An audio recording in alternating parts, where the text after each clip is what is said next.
อ้าวโอเคพี่น้องเอ้ยเปิดภาพมากก็อยู่ทางบ้านน้อง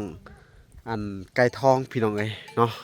มื้อนี้แย่แห้งเนาะแย่แล้วพี่น้องเอ้ยเนาะปอเป็นอะไรอันนี้ฮะมันอยากมันตายนี่ได้ถ่ายใหม่โอ้รถดับเลย ดับเลยเกิดวันมันหมดบ่ได้หมดโอ้พุ่นจักไปพุ่นมา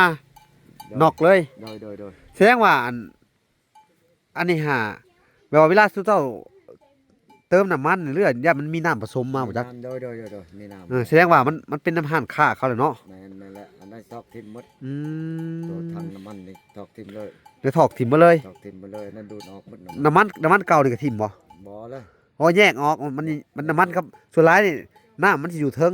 น้ำมันมันสิอยู่ลุ่มแม่นแหละ มันน้ำมันมันสิหนักกว่าน้ำเด้นักมันแท้เนาะนั่นแหละโดยอ๋อพี่น้องเอ้ยรถอันอ่ารถเจาะน้ำเนาะแต่ในทางน้ำมันถือน้ำมันปลอมบ่เขาใส่นี่แม่นแหละต้องใช้น้ำมันปลอมน่ะเติมน้ำมันปลอมน่ะเขาผสมอันนี้เนาะใช่บ่ฮะเออถึงน้ำพี่น้องแย่เนาะโดยกำลังเจาะได้บ่ถึงอัน10ท่อซ้ำพี่น้องเอ้ยโอ้แย่เลยบัดนี้พี่น้อง9 เมตรนี่เกิดเรื่องจนได้ โดดเพิ่งพี่น้องเอ้ยเจาะไปบ่พอเท่าไรพี่น้องเอ้ยเนาะรถกะดันมาตายก่อนเนาะ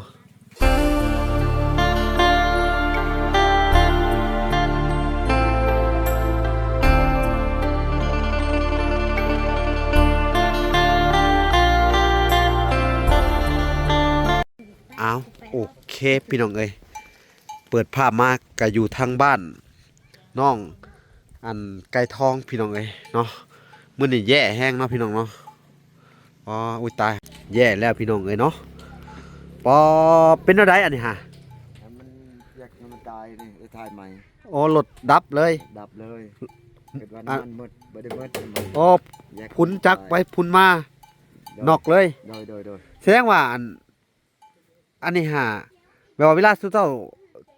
เติมน้ำมันหรืออย่ามันมีน้ำผสมมาบ่จักโดยมีน้ำแสดงว่ามันเป็นน้ำห้านค่าเขาเลยเนาะแม่นแหละอันนั้นตอกทิ่มหมดตัวถังน้ำมันนี่ตอกทิ่มเลยเดี๋ยวถอกถิ่มมาเลยตอกทิ่มไปเลยนั่นดูดออกหมดน้ำมันเก่านี่ก็ถิ่มบ่เลยอ๋อแยกออกมันน้ำมันครับส่วนร้ายนี่น้ำมันสิอยู่เทิงน้ำมันมันสิอยู่ลุ่มแม่นแหละมันน้ำมันมันสิหนักกว่าน้ำเด้นักมันแท้เนาะนั่นแหละโดยอ๋อพี่น้องเอ้ยรถอันรถเจาะน้ำเนาะแต่ในทางน้ำมันถือน้ำมันปลอมบ่เขาใส่นี่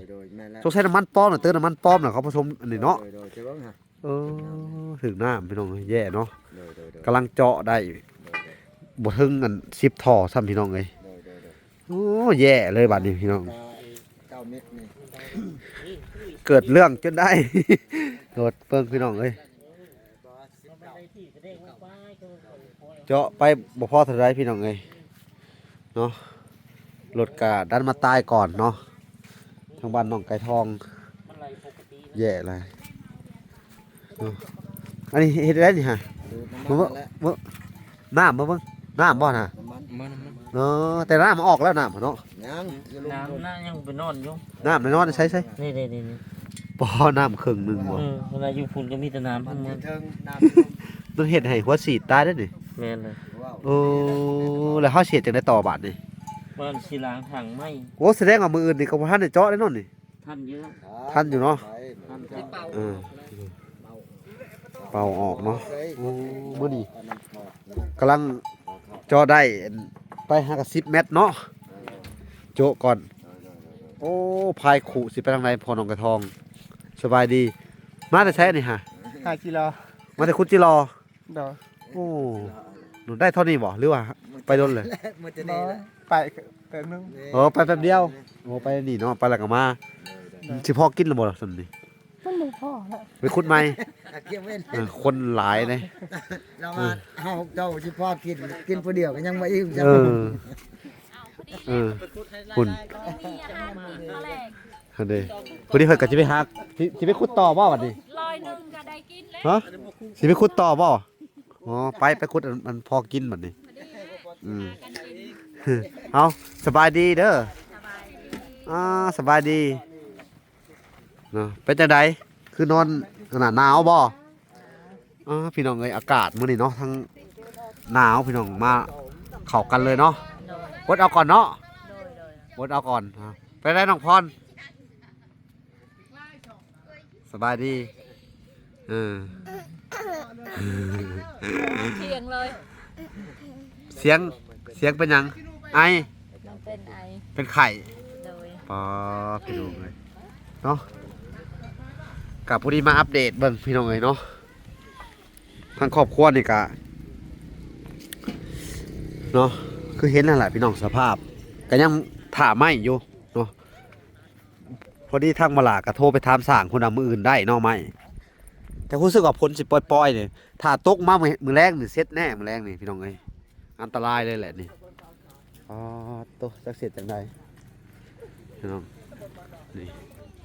ให้เป็นอดเอาก่อนพี่น้องเลยเนาะนี่คุณทั้งอันพอน้องกระท่องก็สิไปคุดอันจิรอเลยมากินแรงพี่น้องบัดนี้ทั้งอันน้องปนาเด้สะสองอันน้องนางกับน้องปุ้ยเด้สะไปหาในยัดเลย ไปยังไปตลาดป่ะ บ่ได้ไปตลาดบ่ ไปสีเข่า บ่สั่ง ฮะอ๋อคือเราเพิ่นไปหาเฮ็ดคือว่าอันน่ะเพิ่นไปหากุจิรอหาเฮ็ดเลยเนาะ โดยเนาะพี่น้องเอ้ย มีแนวกินอะไร มีนักกินต้องออกหาก็ยังใครเนี่ยมันยังมีจิลงจิรอหาเนาะ โดย จิรอ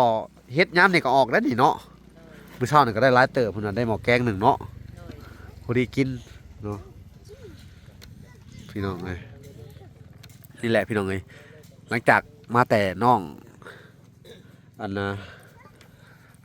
ลินดากัญญากะมาแวะ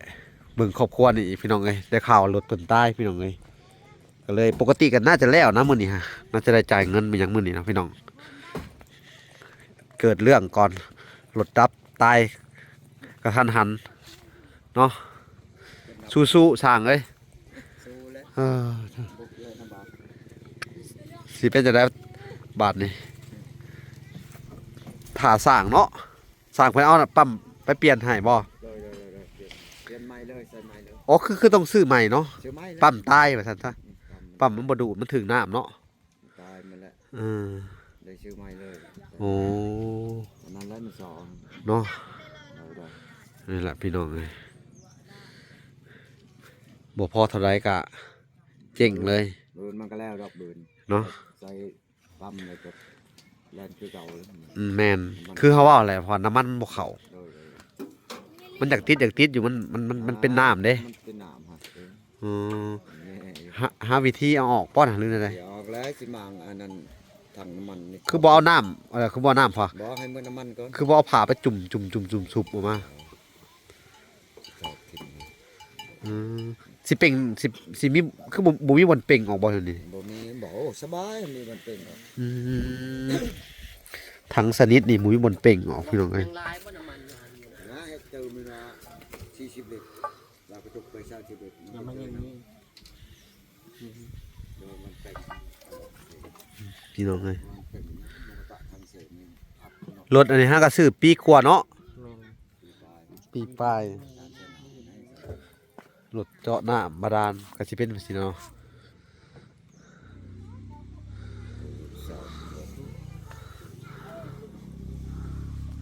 นี่เสียดายพี่น้องเอ้ยเนาะบ่แล้ว ตอนนี้กับเวลาประมาณ โอ้4 โมง 4 โมงจะเข้า5 โมงแรงเลยพี่น้องเอ้ย ได้แล้วเจาะแล้วมันดู เย่นะนี่พี่น้องเอ้ยก็ต้องสลอไว้ก่อนพี่น้องเอ้ยถือว่าเบิ่งโอ้จังหวะเพิ่นก็สิไปตักน้ำมาไว้อีกแล้วนี่พี่น้องเอ้ยนี่เบิดน้ำแล้วนี่ก็ถือว่ามื้ออื่นพุ่นแหละเขาว่าสิได้อันดำเนินการต่อเพื่อเพิ่นจะแป้งแล้วกับผู้ที่ค้ำมื้อนี้พี่น้องเอ้ยคือสิบ่ได้เจาะดอกเนาะ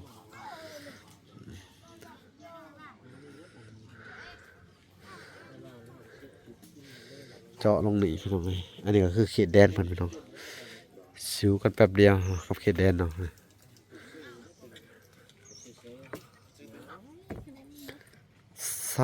25 คูณ 15มันก็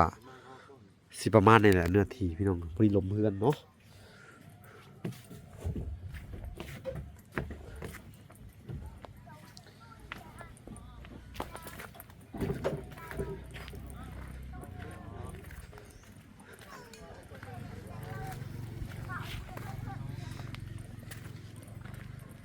นี่พี่น้องเอ้ยงัวเพิ่น2 โตว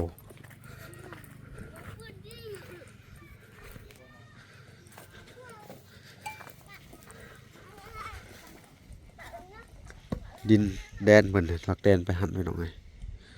ก็มาใส่ตัวนี้เนาะไปหั่นเนาะเป็นห่วงแต่มื้อแรงพี่น้องเอ้ยยันแต่ฝนตกมื้อแรงนี่พี่น้องเอ้ยหรือจังใดเพราะว่าต้องรอไม้ก่อนพี่น้องทั้งสั่งไม้เพิ่นก็แบบว่าต้องไปเลื่อยเอานะพี่น้องเอ้ยไปเลื่อยเอาอยู่ป่าพี่น้องมันบ่มีโรงไม้ขายแถวนี้เฮาสั่งเพิ่นต้องไปเลื่อยเอาอยู่ป่ามาอีกทีหนึงเนาะพี่น้องมื้อเช้านี่ก็โทรไปสอบถามเพิ่นว่ามื้ออื่น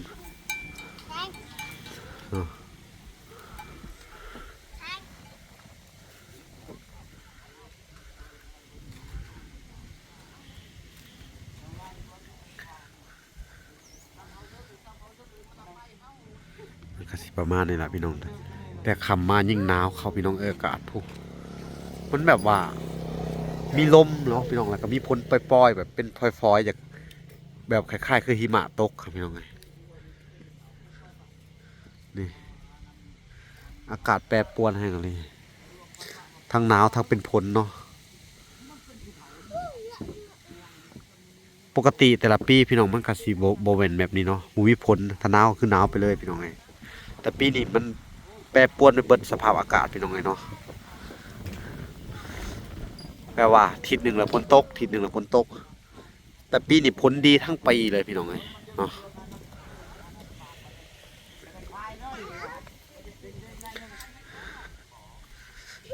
เงินกะโซเล่ก็เรื่องเงินก็บ่ฮู้เนาะครับ เบิ่งปลาลินแกงครับ มาบาลามานี่เนาะมาถ่ายนี่บิดใหญ่นี่เคยเห็นอยู่บ่ เบ็ดใหญ่ เนี่ยบิดใหญ่ ใส่ นี่ โอ้เบ็ดใหญ่ พอก็เห็นเลยบิดใหญ่ โอ้อันนี้เขาใส่เบ็ดปลาข้าว นั่นบ่ ปลากดเดเซ่เนี่ยมันมีอยู่เค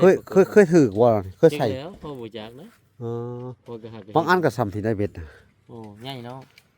พี่น้องเอ้ยระหว่างรอสร้างเนาะก็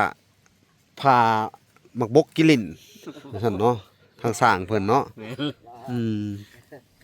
นี่พี่น้องเอ้ย ข้างบ่ โอ้กินในมันเนาะ แม่น กิน เลย ในเลยบอกไปกินเปลือก อืม แนวแข็ง เฮ็ดได้กินบาดนี่ พากิน โอ้อุ้ยเดี๋ยวเอามากินหมึงดู เอานะ มันจะแซ่บนี่ เอา พี่น้องเอ้ยนี่ บอกเขามันขนาดได้หยัง มันบ่ โอ้ บกอยู่นะ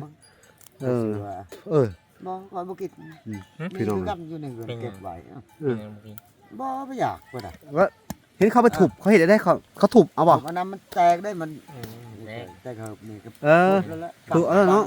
เขาถูบขายน่ะ นี่อืม งามนี่เลย เขาพาอะไรเขาขายเลย เขาเอาไปเห็นยังบ่เนี่ย จักน้ำเขาชื่อเนาะ เหรอ เขาไปบดบ่ อันนี้ จักบ่แม่นแล้วว่าบ่บด ร้านหันเก็บไว้หันเครื่องสอบเขาพากินนั่นแหละ มากระบกหน่อยเนาะ มากระบอก เออ เขาคือบนิยมมันเห็นไหมเอามาเห็นเฮือนอ่ะมากระบกมันเป็นอย่างชาหมดเหรอก กมันหันบ่ เออ โอ้ย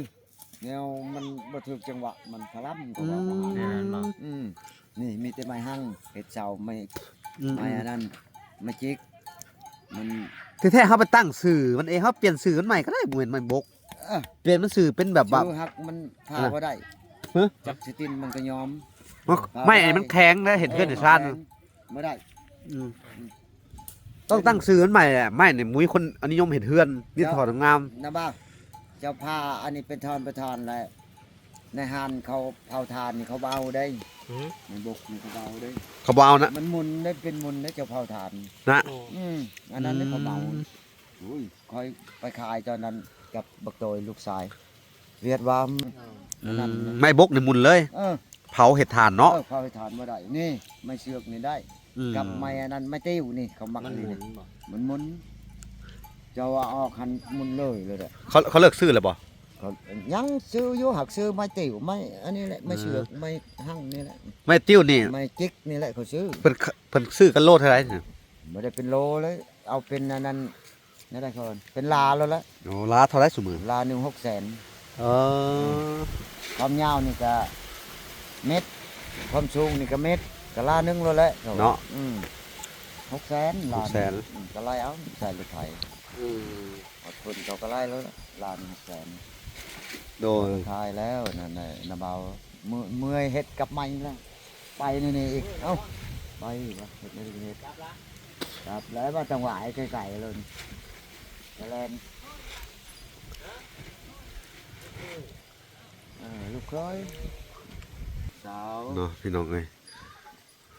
นี่แหละรถกาเฮ็ดซอขนาดเนาะ แม่น แต่เก่าบ่ได้เคยเป็นแม่นบ่ บ่ มาเป็นมื้อนี้เนาะพี่น้องเอ้ยเฮาได้จังฮู้ว่ามันเฮาได้จังสิออกเบิดนี่มันพูขึ้นมาบ่เบิ่ง แพ่จุ๊บนี่ๆๆ โอ้มัน ขี้ข่าวสลาน โอ้เด้พี่น้องน้ำมันบ่สะอาดเนาะ แม่นเลย มันมีน้ำนี่อันนี้แล้วมันเฮ็ดให้ ปั๊ม ปั๊มมันแปลว่าเวลามันพูดง่ายๆคือหัว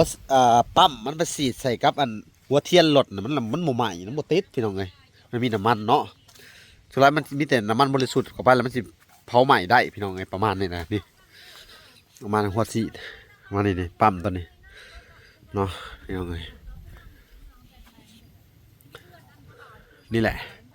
บรรยากาศก็สิประมาณนี้แหละทางน้องไก่ทองกับทักป้าใช้พี่น้องเอ้ยอากาศมันก็หนาวๆสิเนาะมันก็ค่ำเลยเอ้าพี่น้องเอ้ยกาสิอัปเดตแต่เพียงเท่านี้ก่อนเนาะเดี๋ยวก็สิได้จบคลิปก่อนเนาะพี่น้องเนาะ